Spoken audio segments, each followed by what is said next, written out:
साल 2016 में प्रत्युषा बनर्जी के मुंबई की अदालत ने उनके बॉयफ्रेंड राहुल राज सिंह पर बड़ा कमेंट किया है। कोर्ट ने कहा कि सबूत ये दिखाते हैं कि राहुल ने प्रत्युषा की जिंदगी को बुरा बना दिया था। उसने उसे मानसिक, शारीरिक और आर्थिक तौर पर परेशान किया, जिससे वो आत्महत्या करने का फैसला लेने पर मजबूर हो गई।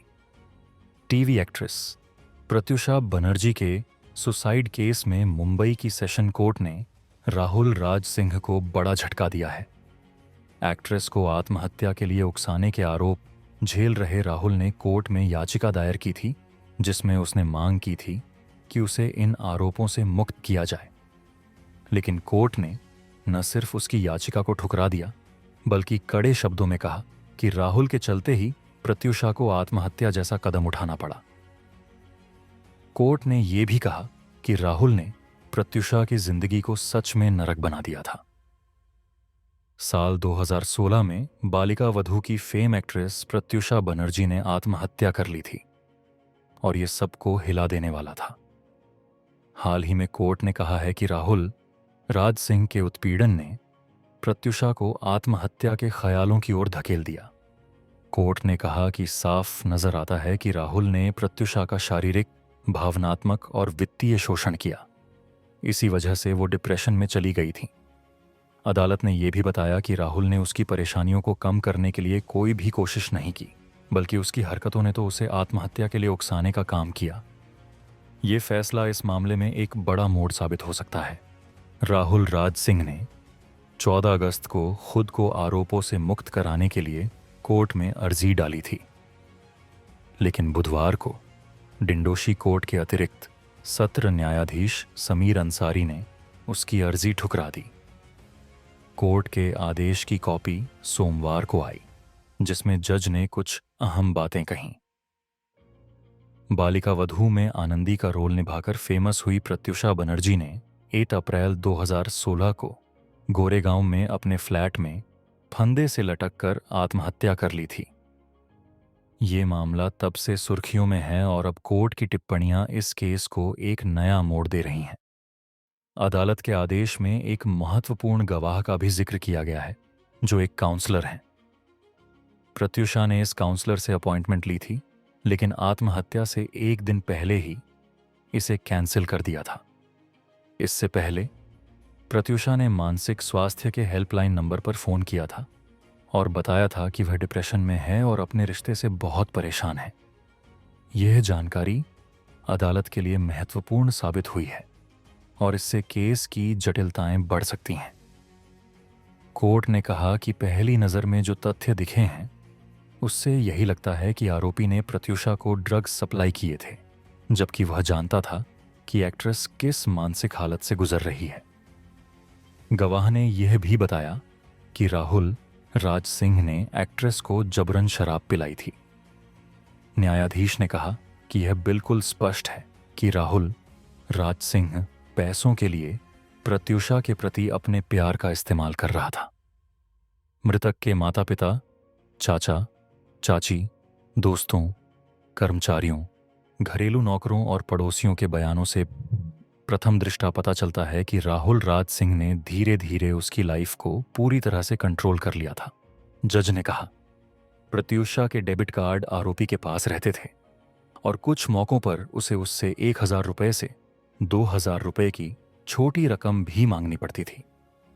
यह संकेत है कि आरोपी पीड़ित पर शक करता था और उसका शारीरिक उत्पीड़न करता था।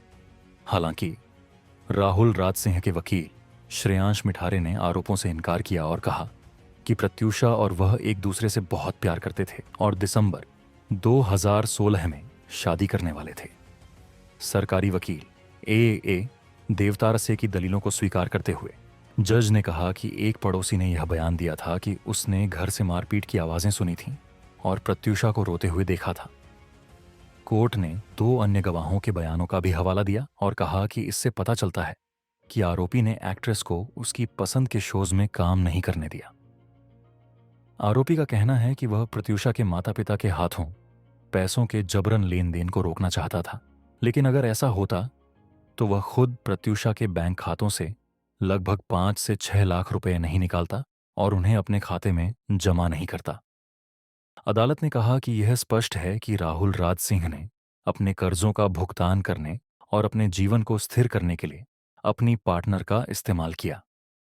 इस स्थिति के चलते प्रत्यूषा को काम नहीं मिलने के कारण आर्थिक तंगी का सामना करना पड़ा, जो उसके लिए मानसिक तनाव का कारण बन सकता था, और संभवतः इसी वजह से उसने आत्महत्या करने का कदम उठाया।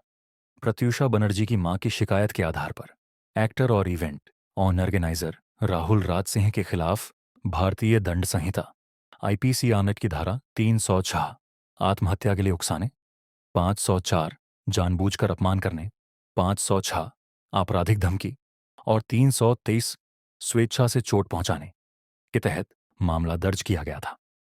अदालत ने कहा कि साफ है कि राहुल राज सिंह ने अपने कर्जों का भुगतान करने और अपने जीवन को स्थिर करने में अपनी पार्टनर का इस्तेमाल किया, जबकि कोई काम न मिलने के कारण वह तंगी का शिकार हो गई थी, जिसके कारण वह आत्महत्या कर सकती थी। अभिनेत्री प्रत्यूषा बनर्जी का जन्म 10 अगस्त को हुआ था, और अगर आज वो हमारे बीच होती तो अपना 34वां जन्मदिन मना रही होती। अपने करीब 6 साल के करियर में सभी का दिल जीतने वाली प्रत्यूषा बनर्जी ने करीब 25 साल की उम्र में इस दुनिया को अलविदा कह दिया था। प्रत्यूषा बनर्जी के माता-पिता आज भी बेटी के लिए न्याय की लड़ाई लड़ रहे हैं। वहीं एक्ट्रेस के फैंस आज भी उन्हें याद करते हैं। प्रत्यूषा बनर्जी की बर्थ एनिवर्सरी पर आपको बताते हैं दिवंगत एक्ट्रेस के बारे में। बचपन से ही एक्ट्रेस बनना चाहती थीं। प्रत्यूषा बनर्जी का जन्म 10 अगस्त 1991 को जमशेदपुर, झारखंड में हुआ था। प्रत्यूषा बनर्जी के माता-पिता का नाम शंकर और सोमा बनर्जी है। प्रत्यूषा बनर्जी बचपन से ही एक्ट्रेस बनना चाहती थीं और साल 2010 में अपने इस सपने को पूरा करने के लिए वो जमशेदपुर से मुंबई आ गईं। प्रत्यूषा के टैलेंटिंग को उनकी किस्मत का साथ भी मिला और जल्दी ही उन्होंने टीवी पर डेब्यू कर लिया। प्रत्यूषा एक बेहतरीन एक्ट्रेस थीं और ऑन स्क्रीन ही नहीं, ऑफ स्क्रीन भी लोगों का दिल जीतना जानती थीं। प्रत्यूषा ने साल 2010 में टीवी करियर की शुरुआत की थी और रक्त संबंध ये रिश्ता क्या कहलाता है के बाद बालिका वधू ने उन्हें बड़ी पहचान दी। आनंदी बनकर प्रत्यूषा घर घर फेमस हो गईं। प्रत्यूषा ने झलक दिखला जा, बिग बॉस 7, ससुराल सिमर का, प्यार तूने क्या किया, स्वरागिनी, सावधान इंडिया और अधूरी कहानी हमारी जैसे कई शोज में अपना जलवा बिखेरा। कहा जाता है कि मुंबई आने के बाद प्रत्यूषा ने बिजनेसमैन मकरंद मल्होत्रा को डेट किया था, लेकिन दोनों का रिश्ता बहुत लंबा नहीं चल सका और दोनों अलग हो गए। वहीं इसके बाद साल 2015 में प्रत्यूषा की एक्टर व निर्माता राहुल राज सिंह संग नजदीकियां बढ़ने लगीं और दोनों रिलेशनशिप में आ गए। वहीं एक वक्त पर एक्ट्रेस का नाम विकास गुप्ता के साथ जुड़ा था। आर्थिक तंगी से जूझ रहा परिवार प्रत्यूषा अपने परिवार में अकेली ही कमाई का एक जरिया थी और एक्ट्रेस के गुजर जाने के बाद से उनके परिवार की आर्थिक हालत ठीक नहीं है। बीते साल हिंदुस्तान टाइम्स को दी एक इंटरव्यू में प्रत्यूषा के पिता ने कहा था कि आर्थिक तंगी के कारण उन्हें काफी कर्ज लेना पड़ा है, जिसे चुकाना अब एक बड़ी समस्या बन गया है। रिपोर्ट के मुताबिक प्रत्यूषा की मां एक चाइल्ड केयर सेंटर में काम करती हैं, जबकि पिता स्टोरी राइटिंग। हालांकि अब उन्हें बहुत काम नहीं मिलता है। याद दिला दें कि प्रत्यूषा ने 1 अप्रैल 2016 को की मौत की गुत्थी आज भी पूरी तरह से नहीं सुलझी है। दिवंगत प्रत्यूषा के परिवार ने एक्ट्रेस के तत्कालीन बॉयफ्रेंड राहुल राज सिंह पर संगीन आरोप लगाए थे और कहा था कि उन्होंने ही एक्ट्रेस को उकसाया था। वहीं राहुल पुलिस गिरफ्त में भी रहे थे, लेकिन बाद में उन्हें जमानत मिल गई थी। प्रत्यूषा के परिवार का कहना है कि वो अपनी जिंदगी के आखिरी वक्त तक बेटी के लिए न्याय की मांग करते रहेंगे। 26 अक्टूबर 2015 को आखिरी पोस्ट बता दें कि 354 हफ्ते पहले प्रत्यूषा के इंस्टाग्राम अकाउंट से आखिरी सोशल मीडिया पोस्ट किया गया था। 26 अक्टूबर 2015 को प्रत्यूषा ने राहुल राज सिंह संग अपनी एक सेल्फी शेयर की थी। ये सेल्फी उन्होंने सोनी टीवी के शो पावर कपल में जाने से पहले शेयर की थी और इसका जिक्र भी अपने इंस्टा कैप्शन में किया था।